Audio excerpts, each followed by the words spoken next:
বাপ, চিনা দরকার ছিল যাকে, চিনলেন না তাকে। হায় যুবক, বন্ধুকে চিনলা না, দুশ্মনকেই বন্ধু বানাইলা, দুশ্মনকেই বন্ধু বানাইলা। আপন বন্ধু যিনি তাকে চিনলা না, দুশ্মনকেই গ্রহণ করলা। চেহারায়, সুরতে, চলনে বলনে, আচারে উচ্চারণে বেঈমান যেভাবে সাজায় দেয়, তুমি তাকেই গ্রহণ করলা।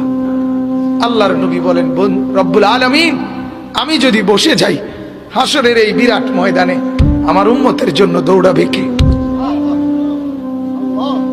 আমার কোথায় কোন উম্মত গুনার কারণে, নাফরমানির কারণে আটকায় যায় কিনা? আমি যদি না ছুটি, আমি যদি না দৌড়াই, আমি বসে গেলে আমার উম্মতের জন্য দৌড়বে কে?